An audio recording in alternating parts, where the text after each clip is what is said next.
Judge, if I may just, there were a couple arguments that were raised in the PowerPoint that I don't know that they appeared in the brief, so we would request maybe 10 days to provide me supplement to those arguments. All right, and any from the defense? I think if they submit something, Your Honor, we'd like the opportunity to respond if we think it's necessary, since it is our motion. All right, so if the state, we could have that by COB on the 15th, Yes, Judge. and we can set a reply to the reply, or sort of rebuttal, by, and I think at that point you're running into perhaps your break, but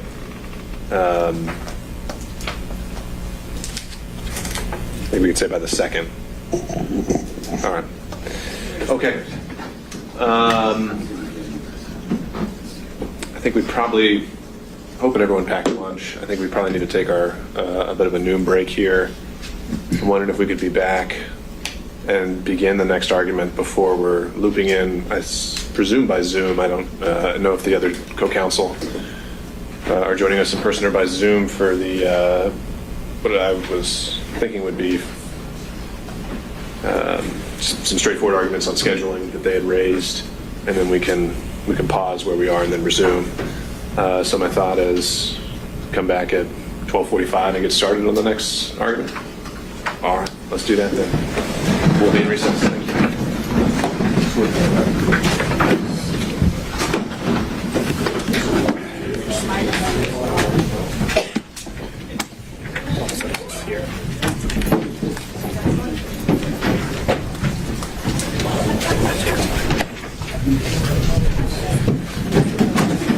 Boy, how are you? Good to see you, buddy.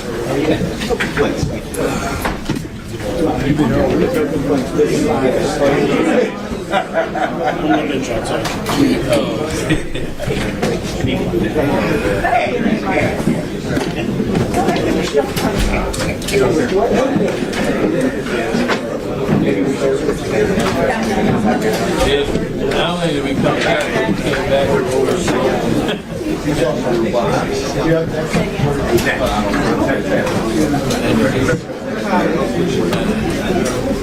Yes.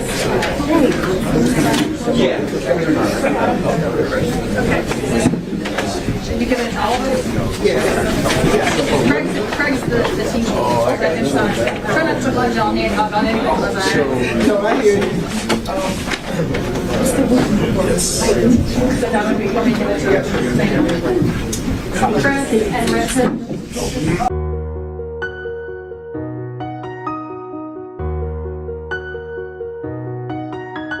Message, idea, subject matter, or content.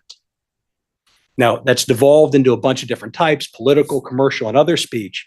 But as a floor, the First Amendment says that the government cannot do that. And that any attempt by the state to restrict political speech, when we're going to look at it, has to be reviewed under a strict scrutiny analysis. Now, the strict scrutiny analysis is what ends up meaning that when most courts look at this, all of the on political speech, the attempts to criminalize, the statutory restrictions are shut down. This is a little bit different from intermediate speech, intermediate scrutiny. Intermediate scrutiny is what they looked at in Alvarez. And in Alvarez, which is cited, is the Stolen Valor Act case. And in Alvarez, the defendant in that case said, listen, I'm a Congressional Medal of Honor winner. Lie. Absolute lie. And the Supreme Court looked at it and they said, well, yeah, it's a lie. But the First Amendment, even under intermediate scrutiny, is going to say, we're not going to criminalize that activity. We're going to allow him to say that.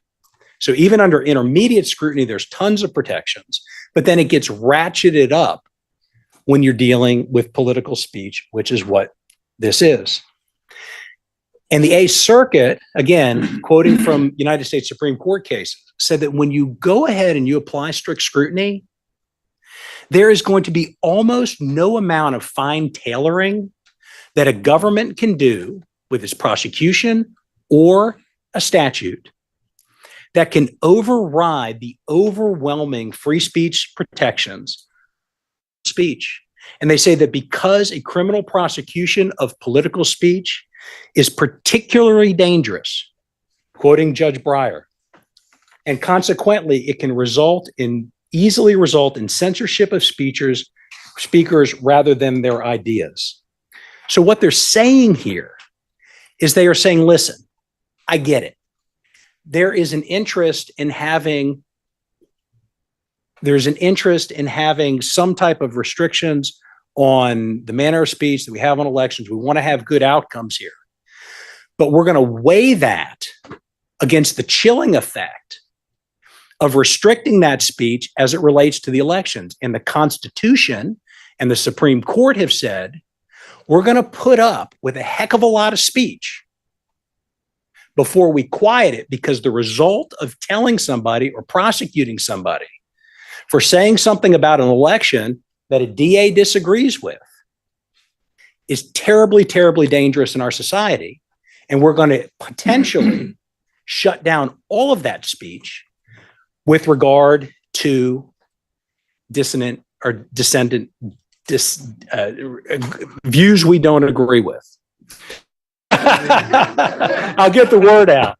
If there's a dissenting opinion. Dissenting, thank you. The case is the kind of the window setting in Yes. or scene setting rather, and these broad principles you're referring to in these cases. Most of these, aren't they facial challenges where they're striking down a statute in its entirety that is solely and very obviously targeting speech?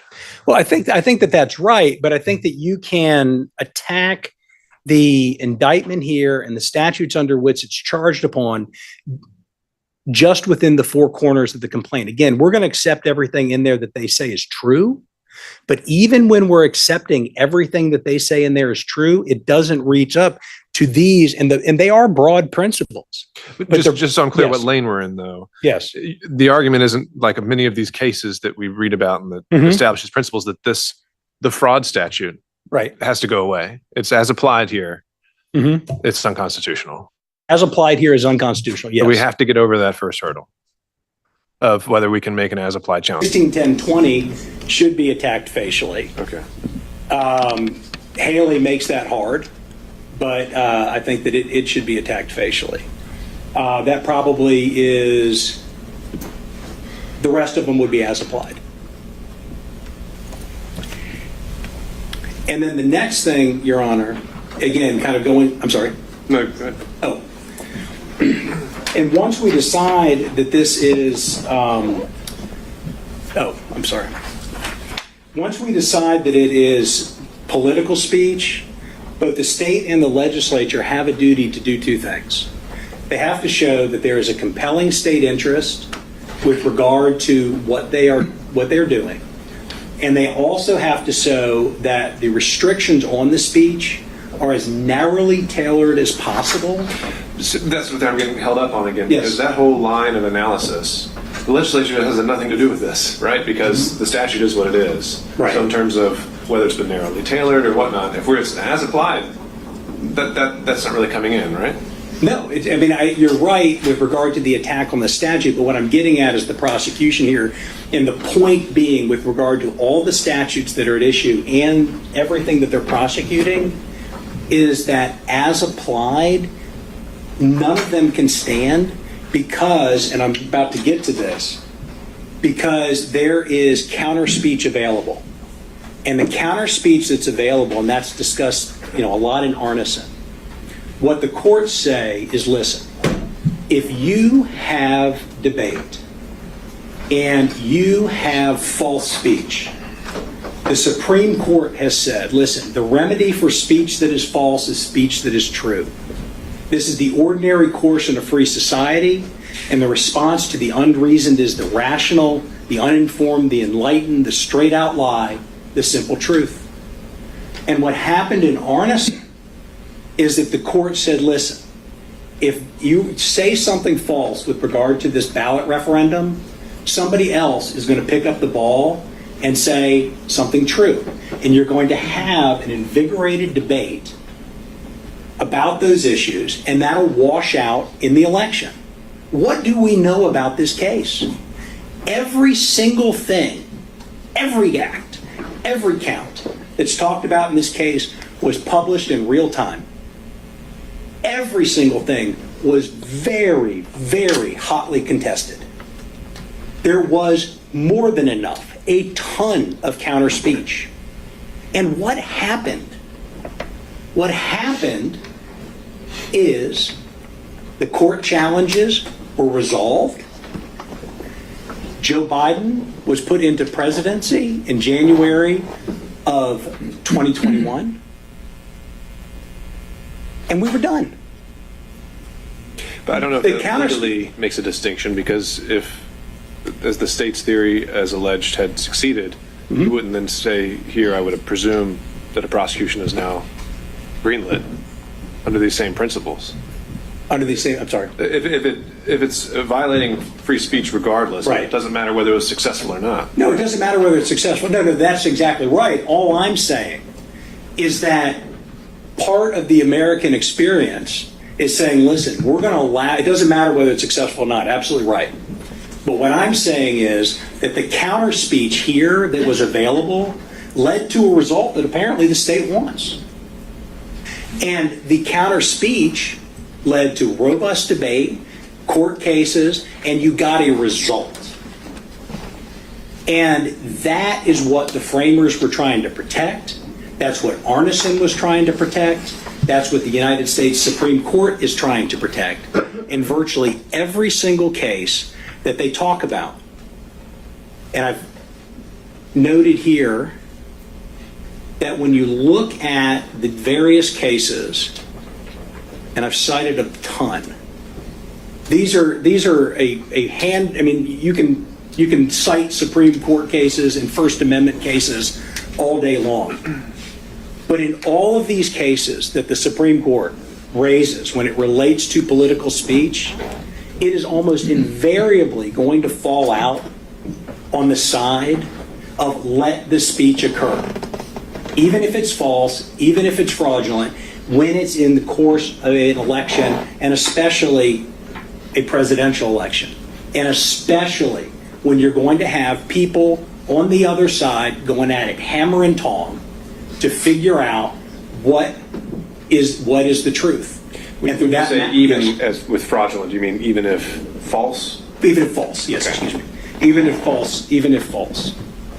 And the Supreme Court has come again and again and again and said that this type of speech, we're going to protect it even though it's false. And the state here in its indictment, the entire premise is, well, what you're saying is false. What you're saying is wrong. As of December the 3rd, when you have a result in the election, you ought to have known that Joe Biden was the winner, and because you said Joe Biden's not the winner, and because you filed a lawsuit and you had electors go and vote, and because you got on TV or did a tweet or came up with a legal theory, we want to put you in jail.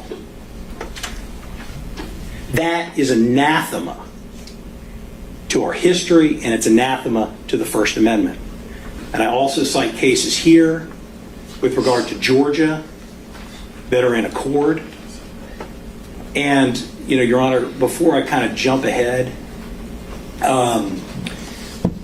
we talked a little bit about whether resolution is ripe.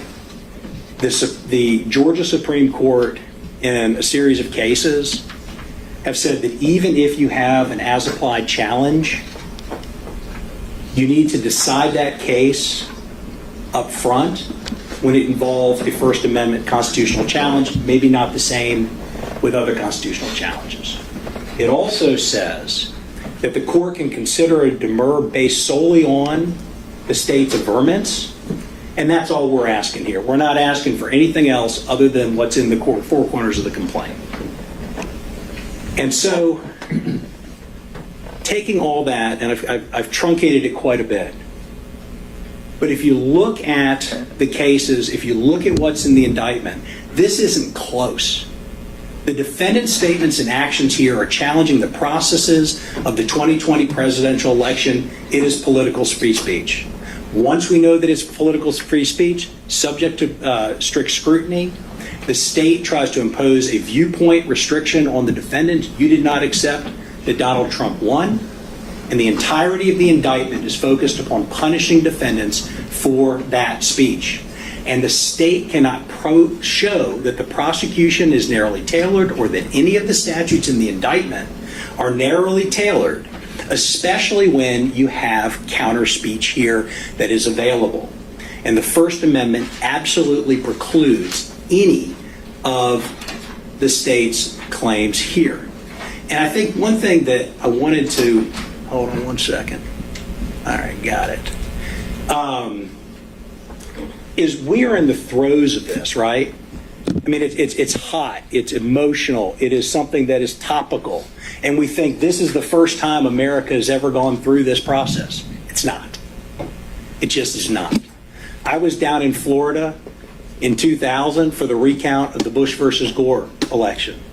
That resulted in the Secretary of State, remember the criticism she got, the Attorney General of Florida running around, decisions of the Florida Supreme Court, hotly contested. Is this ballot fraudulent? Is that counting fraudulent? It goes up to the United States Supreme Court. It lasts until almost January of 2001, about as long as this challenge lasts. And the Supreme Court, in a decision that a lot of people roundly criticize, say, this is the result, it's over. President Bush did not indict President Gore and his supporters for making those challenges. That was their political speech, and it resolved through the courts and through the political process as it should have. And when I'm thinking about, when else did this happen again? What happened in Georgia? It's kind of a history buff type thing, but we probably have all heard that in 1946 or 47, you had the elected governor of Georgia die before he got into office. It's called the Three Governors Controversy. And at that point in time, the Georgia General Assembly said his son, Herman Talmadge, we're going to make him governor. The duly elected lieutenant governor said, no, I get to be governor since I was duly elected as lieutenant governor. The sitting governor, Ellis Arnold, said, I'm going to hang around and I'm going to be governor. The Georgia Supreme Court weighed in, allegations of fraud, allegations of false statements, allegations that this just ain't right. And the Supreme Court said, well, it's going to be the lieutenant governor.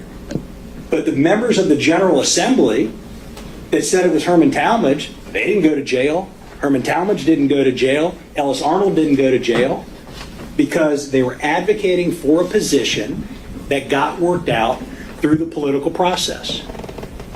In 1876, this is probably one of the craziest ones, Hayes versus Tilden. This led to the enactment of the ECA.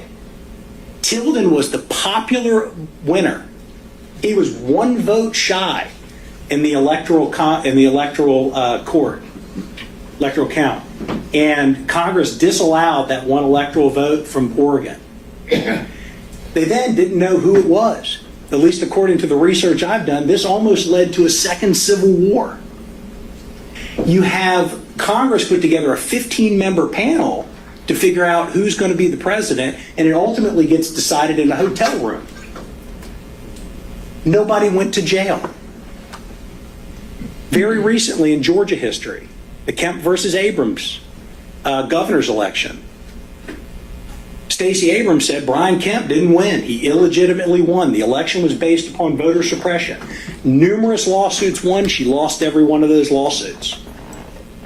Stacey Abrams wasn't prosecuted, nor should she have been. Al Gore, Abrams, Kennedy, Tilden, Talmadge, members of the General Assembly, they are not prosecuted because what they were doing, even though they were pointing fingers back and forth saying, you're committing false statements, I'm the governor, you're the governor, I'm the president, no, you're the those came out in public, and they were hotly contested, and the First Amendment protected all of that speech. But once we start punishing people, for taking the positions and challenging elections. I've challenged lots of elections in 25 years of practice. I've been involved in tilting at a lot of windmills. Once we start saying that you are going to go to jail for doing that, those types of challenges are going to dry up. And that is precisely why the First Amendment and the Supreme Court have said you can't do it. And to get to a question that Your Honor asked earlier, when has this ever happened in our history? Didn't happen with Tilden and Hayes. Didn't happen with Jefferson and Adams. Didn't happen with Bush versus Gore. Didn't happen with Kemp versus Abrams. This is it. This is the first time that a prosecution of this type has been brought in this country, as far as I'm aware. And I heard my friends on the other side said they're not aware of one either. And the reason that these lawsuits, and that's a due process problem, but the reason these lawsuits haven't been brought is because the First Amendment says you can't bring them. We're going to allow the discourse, we're going to allow the statements, even if they're false. Because somebody's false statement is another person's truth. And we might be able to prove something down the road, we might have this argument, but once we start letting the winners put people in jail, we're done. We are done.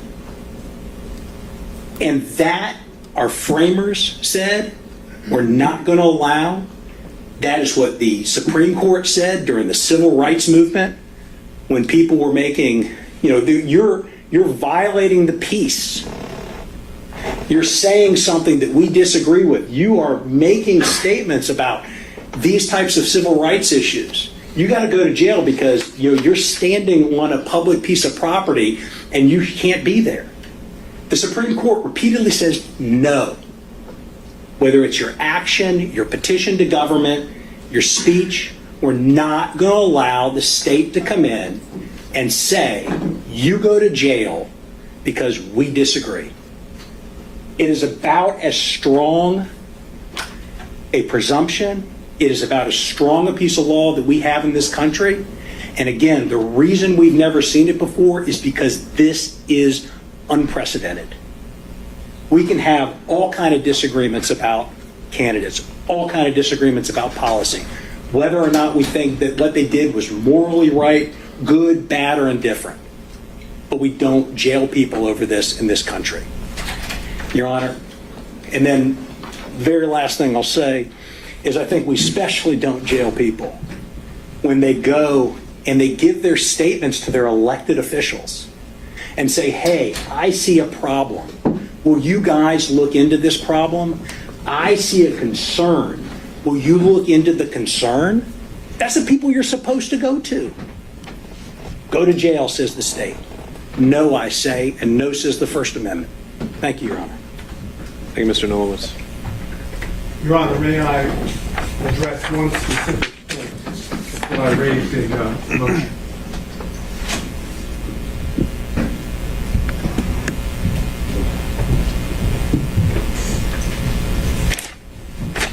Good afternoon. I do not intend to reiterate anything that's already been said by co-defendant's counsel. He did a phenomenal job. I just want to make certain that the record reflects that we, that is President Trump, is suggesting to the court that your persuasive authority in the order that you entered in the matters of Chesbrough and Powell, specifically finding that the First Amendment as applied could not be done pre-trial, that Georgia precedent barred such a challenge, that you reconsider that as the authority. Instead, take a look at the case that I have cited as well as has been cited by co-defendant's counsel. That's the Hall case. So in the Hall case, I think it was maybe only 3 or 4 sentences, but there was an aspect of that where the state was willing to say these are the facts. And that gave the Supreme Court something to play with. True. And so Mr. Nolowitz here says, we want you to apply it just based on the indictment. where do you fall there? I believe that if the state wanted to stipulate the facts that are clear, we would be willing to do that. They've not indicated any desire to stipulate anything. I believe you can do it simply on the indictment and the accusationary facts, those that are alleged. I think that's what the quote that I used from Hall indicates. You take the facts as alleged in the indictment throughout the RICO count. And when you do that as applied constitutionally with the First Amendment, you find that it violates free speech, freedom of petitioning, all the expressions that the First Amendment is designed to protect, and therefore the indictment needs to be dismissed. I'm saying you can do that pre-trial. If the state wants to stipulate to certain facts so that we actually can have this issue drawn in a clearer fashion for the court, we're more than willing to do that, but they don't need to. The accusation, the indictment alone is sufficient, and I think that's what Hall indicates. And I'd ask you to reconsider that particular part of the order. Thank you. All right, thank you, Mr. Sadow. Why don't we go ahead and begin with the state's argument, and we'll see where we land. I know we had some other counsels stepping in at 1:30 around there. But maybe, Mr. Wooten, if you're taking this argument, we can pick it up right there with the Hall case, which was not one any party raised at the outset, but it certainly seems on point on this issue. Judge, I just would request to be able to screen share.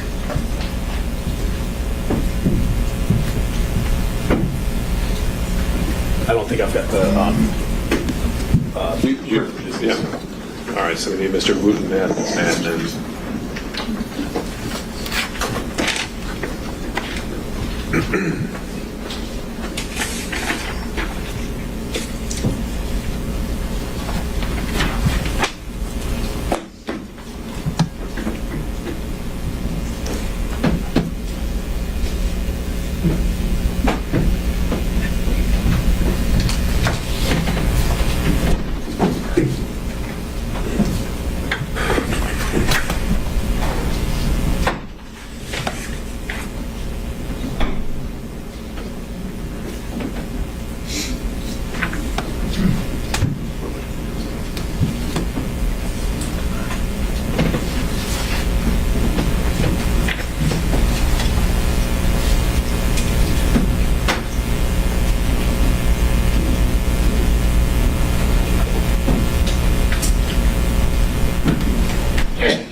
Thank you, Judge. And I will just jump right into Hall, Judge. As you pointed out, state's position is that Hall does not apply here. It was an as-applied challenge. It was taken up prior to trial, but as the court pointed out, there was at least some set of facts that was not in dispute. So not only, and as the court indicated, the state indicated what it believed the facts would be, and that was part one, but also the defendant did not contest those facts. And as the court pointed out in its order on the prior hearing on this issue, all of these facts are very, very, very contested. You can look at. But I think what I heard was Mr. Sadow and the defendants here saying that just for the purposes of an as-applied challenge, they would be conceding the facts as laid out in the indictment. Yes. Perhaps not the part where it says everything's unlawful, but the facts as alleged. And then I know this was a 4-3 decision, I know, and so there was a vigorous dissent, but there's the statement in here where Justice Sears appears to say that as-applied challenges should be allowed pre-indictment. What do you make of that? Well, Judge, I think you hit on something important, which is that if they're not willing to stipulate to all of the allegations, the intent requirement, the unlawfulness, all of it, you can't stipulate to some of the facts that don't establish the offense and say, let's make a decision. I think that's not congruent with Hall. I think in Hall there were facts that were stipulated to that, but for the constitutional challenge, established the essential elements of the offense. And then the examination was able to be made on that limited set of facts. And so here, I mean, as an example, let's take a false statement. I think that they would have to stipulate and not, again, our position is that they can't stipulate just for the purpose of this argument. if the fact is stipulated to, it's stipulated to in the entire matter, is our position. They'd have to stipulate that for a false statement, that the statement was false, that it was within the jurisdiction of a department or agency of state government. They knew it was false. Going beyond just the allegations in the indictment, going to, things that they've indicated in their pleadings are required to for a conviction. They'd have to agree that they knew that those statements would come to the attention of a department or agency, et cetera. So I don't know that they're willing. To me, that sounds like a guilty plea. Well, let's pause there for the purposes of an as-applied First Amendment challenge. Mr. Nolowitz, any thoughts on what facts? If we're just looking at the four corners plural of this indictment, Right. what facts are to be stipulated to or agreed to? Well, I mean, I think he's right. I'm not going to stipulate the veracity of the facts for all purposes going forward. I think that That's just for the purposes of an as-applied First Amendment challenge. Purposes of the as-applied First Amendment challenge. That everything in here is alleged. Everything in here, I mean, again, we're not stipulating to it for trial or for evidence therefore, but if you were to look at everything in that indictment, it's saying, just like on a civil motion to dismiss, we're going to take as true everything in there. It doesn't stand under a First Amendment. Which you just your general demur framework, right? Yes. Mr. Sadow, is there anything you wanted to add there? I would echo that position and have done so in my motion itself, indicating that for purposes of the First Amendment as applied challenge, it's undisputed as to the allegations of vermis in the indictment. Okay. Mr. Wooten, back to you. Judge Hall does not say that the defendant in that case stipulated for the purpose of an as-applied challenge. It says that they did not contest the facts, period. So our position is that you don't get to, stipulate to the facts here, but then contest them here. We do not. I heard from the other side you doing a demur, but this is not a demur. This is essentially a plea and bar based on a constitutional challenge. It's not the same thing. And to be clear, in a demur, the other side is not stipulating that the facts are true. The court is taking them as true and making its determination as to whether or not the indictment is sufficiently pled. So our position is that there's no such thing as stipulate for the purpose of just this. That doesn't do it. That they would have to stipulate, again, not just to what's alleged in the indictment, but the proof that would be shown at trial, because an as-applied challenge looks at more than just the indictment. It looks, that's what Your Honor exactly pointed out in your initial order on this, is that you can't go just by the indictment, and in Hall they don't go just by the indictment. There are some additional facts that are stipulated to. And so I don't think that works. The state's position is that approach does not work, that the court still is not able to make a determination, even if they stipulate for the purposes of that motion that these things are true. We don't think I don't think that's the thing you can do. I don't think you can say, we're going to halfway stipulate. Either you do or you don't. Either the fact is stipulated, it is a fact established in the record as true by stipulation, or it's not. It's not a thought exercise. And in Hall, they agree that the facts are true, unequivocally. That's it. And so the state's position is Hall does not apply here because that is not what's happened here. When we move to the other case cited by Mr. Sadow, that's State v. Davis. He cites that as precedent. That's a facial attack. And as the court well knows, a facial attack is presumptively ripe. The argument in a facial attack is that it could never be applied constitutionally, so there's no need for a development of a factual record.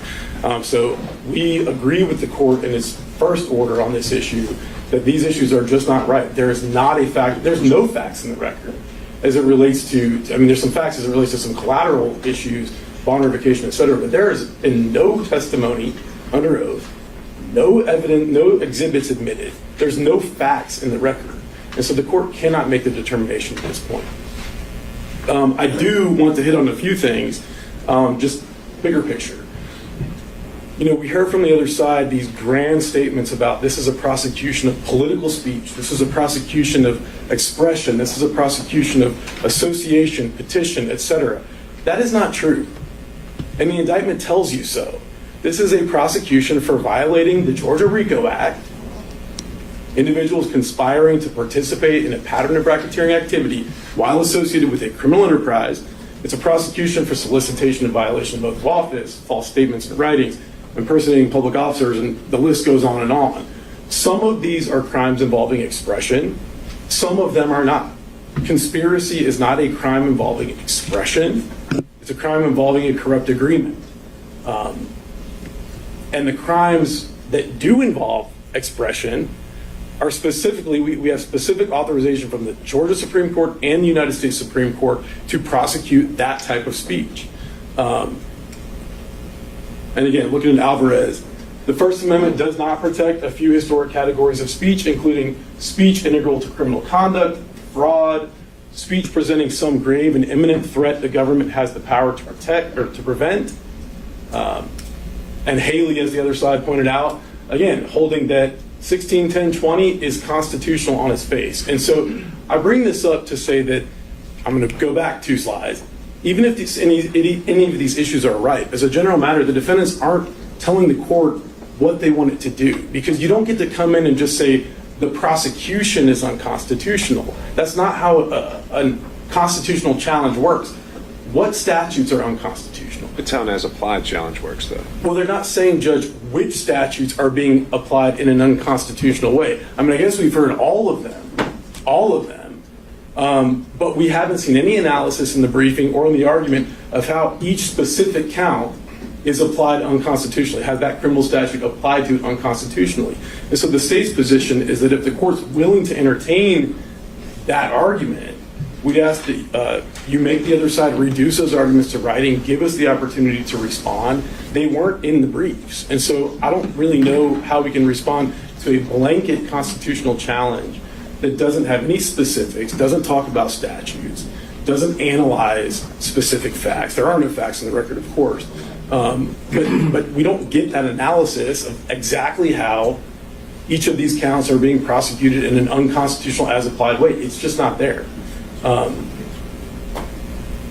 We heard from the other side that this is the first time a prosecution of this type has been brought, that it's unprecedented, and that may be true, but this is the first time a criminal enterprise has gotten together and tried to overturn the results of an election. So I don't think that's a particularly persuasive argument, that this is the first time a case like this has been brought. There's going to be a first time a case under any statute or any situation is going to be brought, and that doesn't make it unconstitutional. And again, Judge, I promise I'll keep it brief. Our position is that these issues aren't right, that the speech or the other expressive conduct that forms the basis for the charge is not protected by the First Amendment. The U.S. Supreme Court has told us that over and over again. The Georgia Supreme Court told us that specifically as it relates to 1610-20. And they're just not sufficiently particularized. As the court pointed out, it's like, is this a facial attack? Is this an as-applied attack? We bounce back and forth, and the state just can't meaningfully respond until they've identified specifically what is being attacked. I'll take any questions other than that. Nothing further. Thank you, Mr. Wood. Thanks.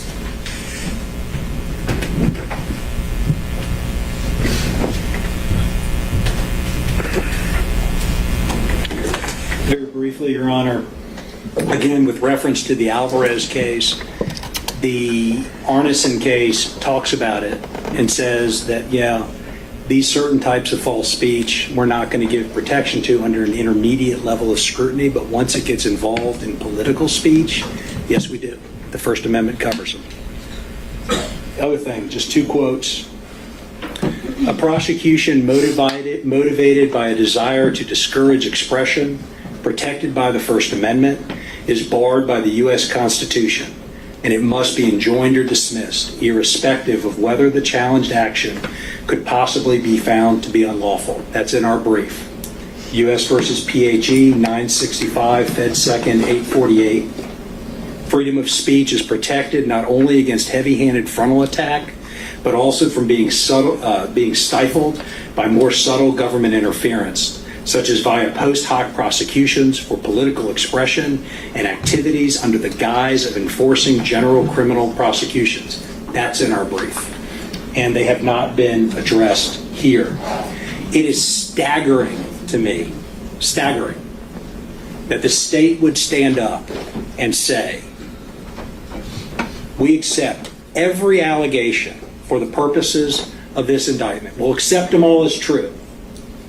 And they can't defend it under the First Amendment. But where in there is there non-political speech? How are you defending this? If everything you say is true, it's right for decision, that's what Hall says, and they're not defending it. One thing I wanted to point out, and I should have pointed out in my original argument, and it's in our brief as well, all this is in our brief, they decided not to respond to it, it's in our reply brief too, is the state has looked at, and this goes to the unprecedented nature of this, the state is saying, listen, you have violated the election laws of the state, you are interfering with the way in which presidential electors are chosen, voter challenges are made. There's a place called Title 21 of the Georgia Code, 600 annotated pages. I looked at it, I've read it, I know it. 90 sections talking about prosecutions, felonies, misdemeanors. That code, those actions that the General Assembly put together to ensure that we have free and fair elections in this state, doesn't make its way into the indictment. Not one place. Rather than looking at the state election code, they turn to Title 16, RICO, lying to officers. And they sit there and they try to mold these other statutes into a crime related to the elections of this state. And it's a bad fit. And it's a bad fit for all the reasons that we have said. And had the General Assembly wanted to prosecute the types of things that the DA is saying, it probably would have done so. It would have done so in the election code. And had it done so, I'd be sitting there saying, that's unconstitutional. Thank you, Your Honor. Your Honor, may I address?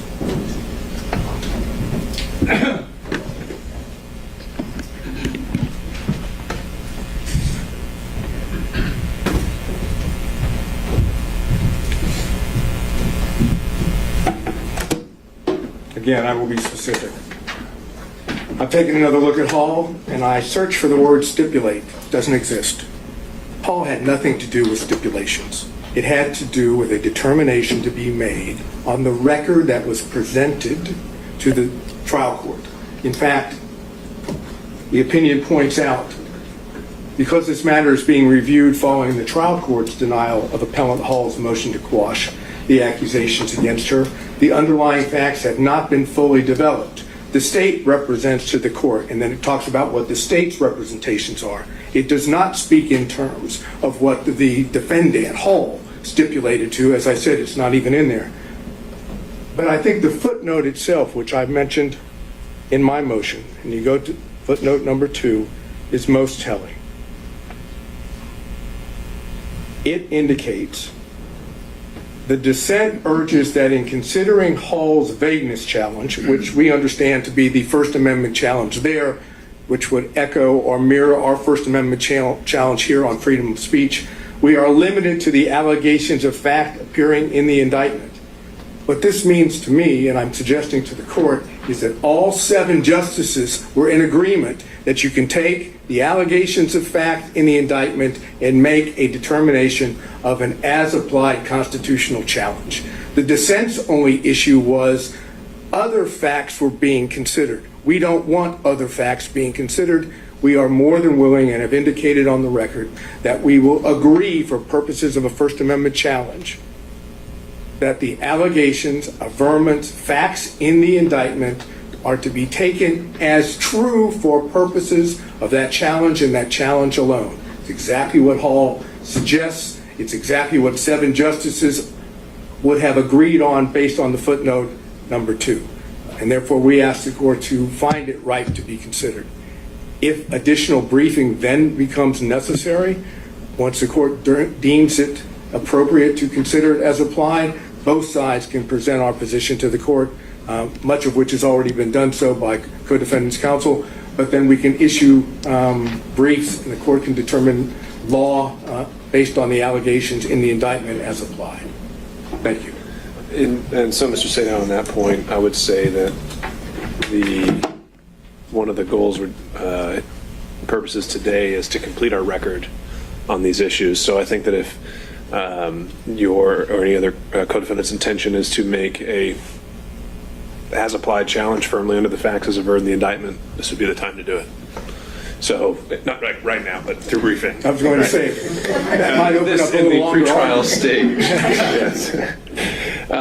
How much time would you give us to do that, sir? I wonder if we could stay on the same briefing timeline as we had with Mr. Schaefer's counsel. I believe that was 10 days. No, I think it was a little bit longer than that. We had the state replying in that instance. We pick up to the 15th. On the 15th. And then any rebuttal or surrebuttal, whatever we want to call it, by the 2nd. Seems appropriate. Everyone agree? All right. Just to be clear, is that? I think they would be going first, since he's saying that they're doing a more specific as-applied challenge based on the facts of this indictment, and then the state would have the ability by the 2nd to respond. I recognize that that is a time when most folks are off, so if the state needs more time and wants to ask for it, we can take it up then. Okay, and Judge, just to be clear, would those supplemental briefs also include the issue of rightness? Any additional argument on the issue of rightness? It can include whatever you want it to. Okay, thank you. Sure. And if the court will permit, we'll try to do one consolidated brief, if that's agreeable to all counsel. Sounds good. Thank you. All right, let's transition over. I believe we should have, we had noticed for counsel for Mr. Meadows and Mr. Clark. I don't know if they were appearing they're both in person? All right. Is there any way we could make some room at council? I know we're a bit tight here, but. Okay, well then there you have it. We're going to start with Mr. Meadows? Sure. All right, sir, if you can introduce yourself for the record. Yes, Jim Durham for Mr. Meadows.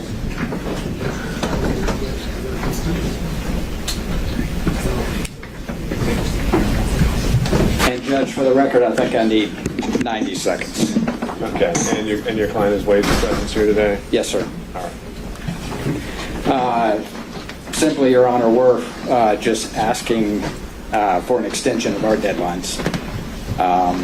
The 11th Circuit has taken, Mr. Meadows believes this case, as it relates to him, should be in federal court. I know we have deadlines of December the 4th as it relates to discovery. We have deadlines as it relates to pretrial motions on January the 8th, and we've asked simply for an extension as it relates to discovery February 1st, 2024.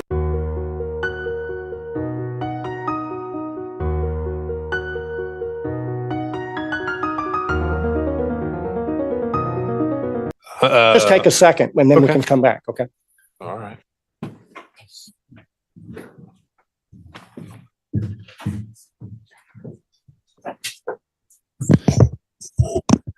All right, let's go back on the record, Mr. McDougall. Thank you, Your Honor.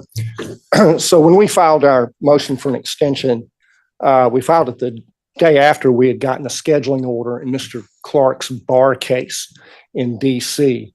And we are litigating in 4 forums.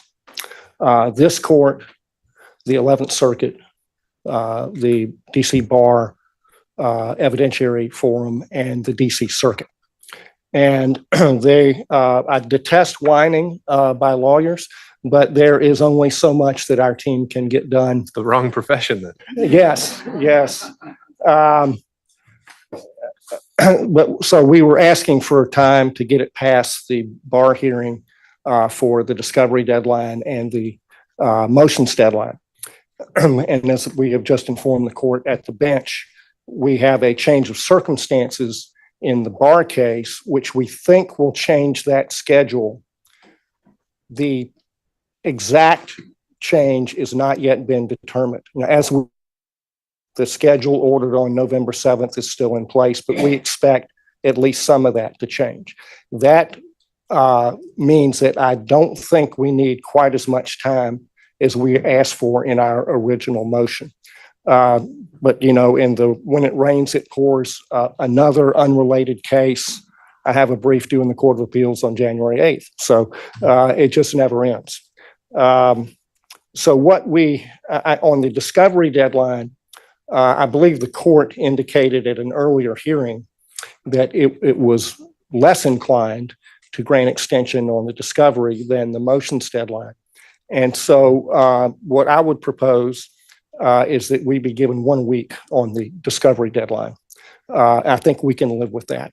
And then on the motions deadline, we would like to get that into February if we can. Is there a particular date in February you're proposing? I don't have my calendar in front of me, but I think the middle of February would work, I think. Okay, let me turn it over to the state. And I think what I think becomes relevant in this discussion is the state's recently filed motion asking to specially set the case. And so I don't know, this would be going to Mr. Wade, perhaps. But essentially it seemed like the state's position or recognition would be that the earliest this case could possibly be scheduled would be a targeted date of August. In light of that, what's the state's position on these two motions from Mr. Meadows and Mr. Clark? So respectfully, Judge, the state stands by its initial filing of that proposed scheduling of the case. The problem with what counsel— You mean the March trial date? The March trial date.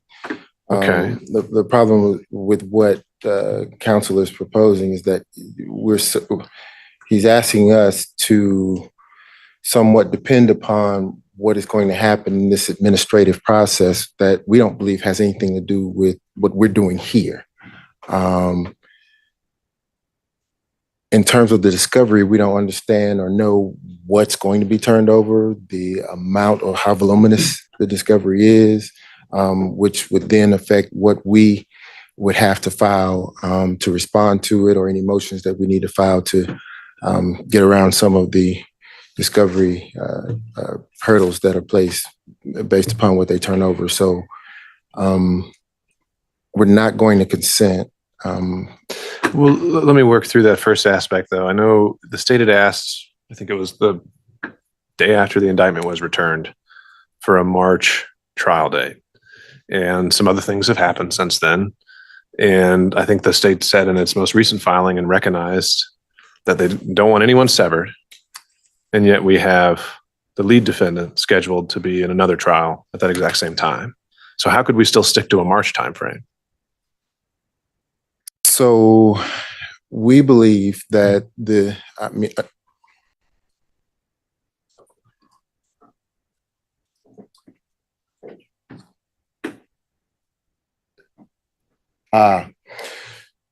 counsel just reminded me, Judge, that the most recent filing or the most recent ask was for the August date. Right. Not the May date. Well, no, I think when you said we stand by our original filing, I thought you were referencing your March date. No, You're saying the August date. The August date. Okay. So back to square one. If the state's now saying August is the earliest we can try this case, counsel are asking to extend a motions deadline until, at least Mr. Clark is until February. I think Mr. Meadows is until April. March 1st, excuse me. We'll take March 1st. Does that impact the analysis on your end?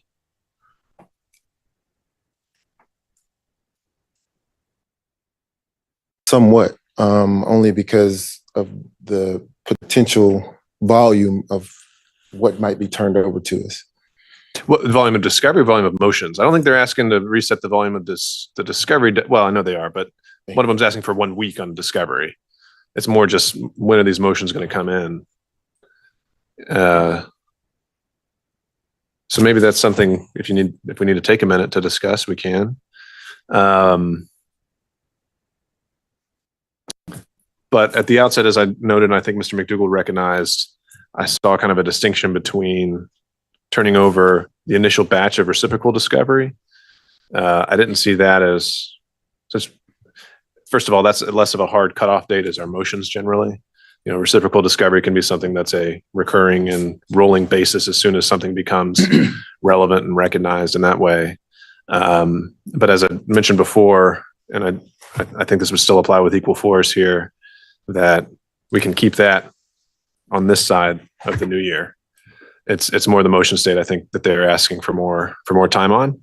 I think Mr. Clark's cases given us more substantive issues. Mr. Meadows, as argued by Mr. Durham, seems more just personal preference. So I'm not as wild about that ask, but I'm wondering if it's even worth having this discussion if we're not even going to be getting into a certified ready posture until the summer. I understand. So if you want to confer, feel free, but we'll just hold in place for a minute.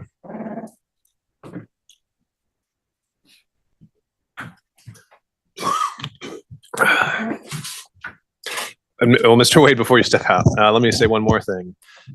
I'm also going to be mindful that this doesn't open the floodgates to every other co-defendant. I think if anyone's going to ask for a motions extension, it's going to have to be particular. It's going to have to be particularized and not just, well, you gave one to the other folks, because we're going to have a lot of motions to get through.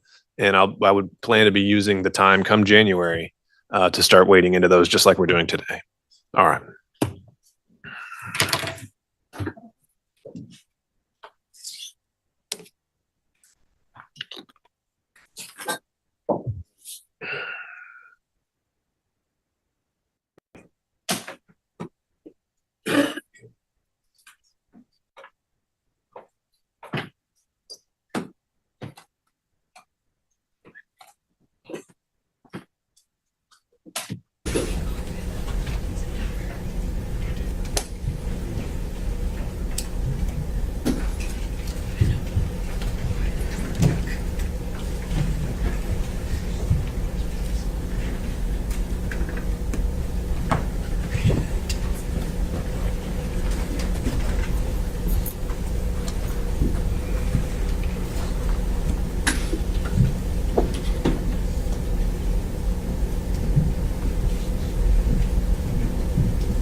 For now, but if any other defense counsel need to step out, I don't know when the state will be back.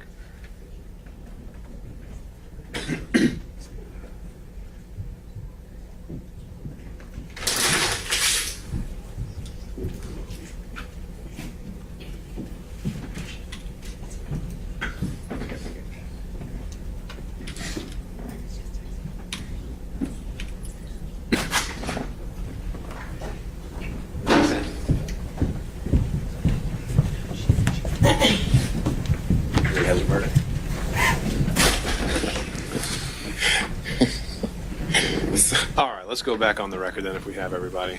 Mr. Wade.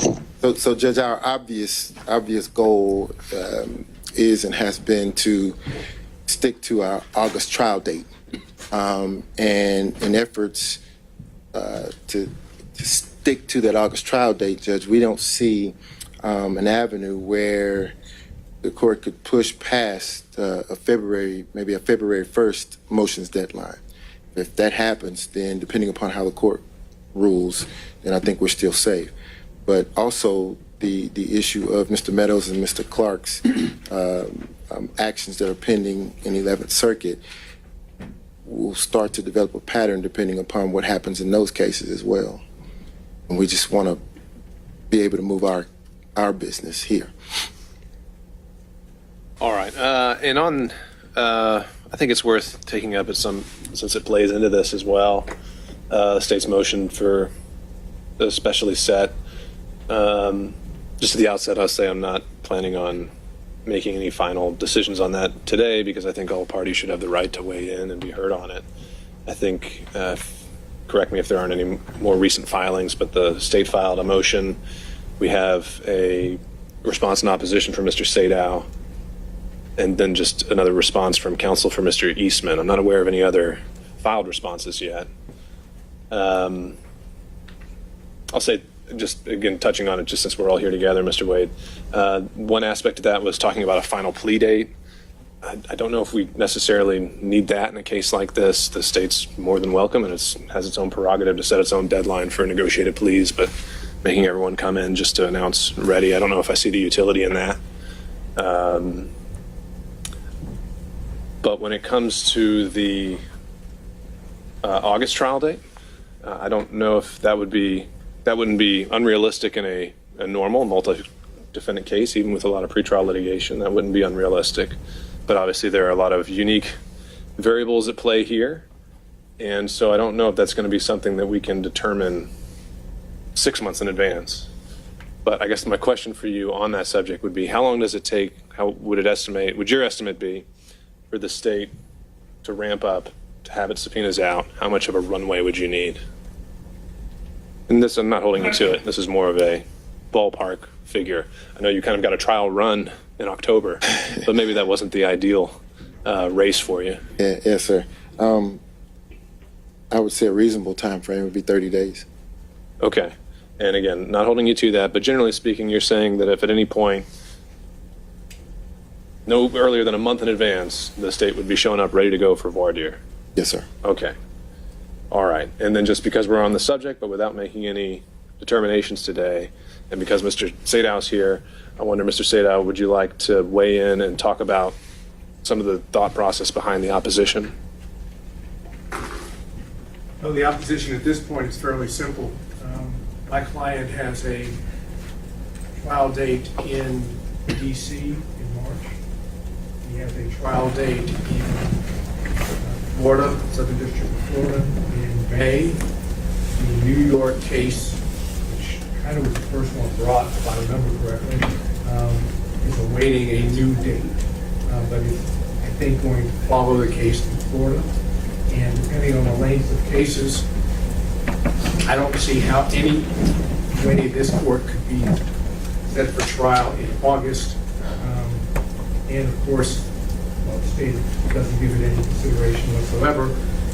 It's very possible at that time that my client will be running for election for President of the United States for the Republican Party. And that's somewhat prescient, I might think. And I know that the preference would be that he would not be on trial during the time he was campaigning. I think we'd better leave that to see what happens in the other two cases. And we'll go more into detail on that as we get closer in time. And of course, we have matters that could potentially be considered by Your Honor that might go up on certificate of immediate review and the court's discretion, which could postpone things. So. Right, and obviously recognizing as a caveat that this is assuming the indictment goes forward and based on the arguments of counsel. But I want to make sure I'm quite clear on the position. So the first level would be we don't think a August or later time frame is going to work because just a conflict. There's going to be another trial going on at that same time. Correct. All right, and as a backup, if your client is the nominee, put the case that if he is not, is that no longer at issue? If he was not on trial and he was not the nominee, would there be any hesitation? Everything changes if by some strange occurrence he is not the nominee. Well, of course, everyone recognizes he's far ahead in the polls to be the Republican nominee for president. But assuming, I think that's a very low assumption, that he is not, then I think it changes perspective across the board. And so your request at this point would be that is something that we should at least defer before wading into for a few months. I believe that that's an accurate assessment of our position. I would point out, I realize the state believes it has an interest Amendment rights and other rights. We haven't even brought the presidential immunity motion, which is going to be brought before January the 8th, which I'm suggesting, at the very least, and of course, ruling would go up from one side or the other. If the immediate review be issued by Your Honor, and if the Court of Appeals of the Supreme Court of Georgia take it up. But can you imagine the notion of the Republican nominee for president not being able to campaign for the presidency because he is, in some form or fashion, in a courtroom defending himself? I mean, with all due respect to everybody, you know, and I know what the court is attempting to do is to give justice and due process, and I've said that, and I'll continue to say that. That would be the most effective election interference for the history of the United States. And I don't think anybody wants to be in that position. I would hope the state would understand that if the Republicans believe he should be the nominee, that he should be given the same fair chance to campaign in national politics as the Democratic nominee, which at this point appears to be President Biden. So I hear what the court is saying. And so the bottom line right now is I don't think we should set a trial date and see how things materialize and kind of take it step by step. And to further clarify, would it also be your client's position that he would like to be present for every day of a trial that occurs? That would be presumptive, I think, on my point to say. There are certainly, we would want to be present for matters involving jury selection and then into the trial itself, because we talk here about jury selection potentially taking a number of weeks or potentially months. But I can't speak for President Trump on that at this moment. I need to have more interaction with him and his campaign team and a lot of other people that come into play in making such a decision. Okay. Mr. Wade, anything you want to weigh in on in reaction? And also, I don't want to leave other co-counsel out of this if they have something they want to add. Yes, sir. Just respectfully. Actually, let me do that first. So you get to respond to everything in bulk. Was there anything else that co-counsel wanted to add in on this than the ones that are here today? The only thing I wonder is if at some point you're going to talk about severance, and that could change the dynamic as well. Regardless of the state saying they don't want anybody severed, you've indicated in the past that you thought it would be a severance, and that could affect who goes to trial when. Yeah, no, there are a lot of moving parts, and I don't mind kind of saying where I am initially and soliciting input, but I'd cut Mr. Wade off. So, Mr. Wade, anything in reaction that you wanted to add? Yes, sir. Just respectfully, the district attorney has made it clear that she has no interest in interfering or getting involved with this presidential election. Her sole focus is to move this case forward and not with respect to anything that's going on outside of Fulton County, Georgia. Now, having said that, let me say this. Has the court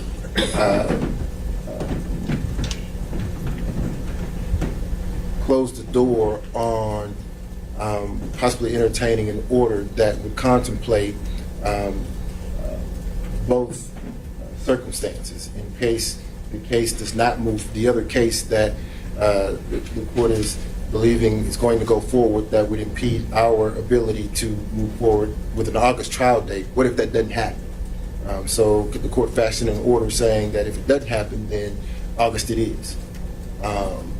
Well, I'm wondering how we can square that. So you're saying that the state's position is that this case should not be interfering with an election.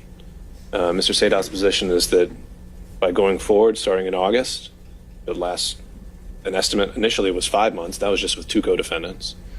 That takes you through 2025. I think it was right? 4 months. Right. Well, I'm adding in our buffer and the defense case. I would presume they might want to present some evidence, right? What would be the state's response that having this trial on election day is election interference? This trial does not constitute election interference. Let's be clear. This is not election interference. This is moving forward with the business of Fulton County. I don't think that it in any way impedes defendant Trump's ability to campaign or do whatever he needs to do in order to see Okay, so Your Honor? Yes, sir. Buddy Parker on behalf of John Eastman. Okay, there we go. Sir. This gets back to what Don Samuel's point was.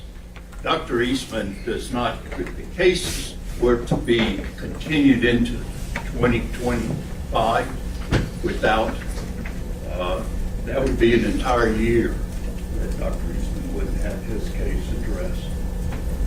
And that was the opposition, that was at the heart of our opposition that we filed to the proposed August trial date. There are a number of defendants, as noted, who were not running for presidency of the United States. So this gets to the issue of severance, and I realize that there are no real right severance motions yet, but that's the point about the opposition to the August trial date, which was apparently triggered by the, we said, arbitrary, capricious, final negotiated plea date. I'd like to try to say. Well, so as I take it, it wasn't so much your opposition to the date as it's you would be fine with an August date as long as you would be severed. Yeah, as long as we're knowing we're on trial. Right. We would like possibly it being earlier if we could be accommodated, but I realize there are other co-defendants who have other issues that have been raised to the court. Okay. It is what it is. Well, I'll touch on severance here in just a second, but I want to. Thanks for watching. If you like it, comment and hit the like and share buttons. Subscribe for future videos.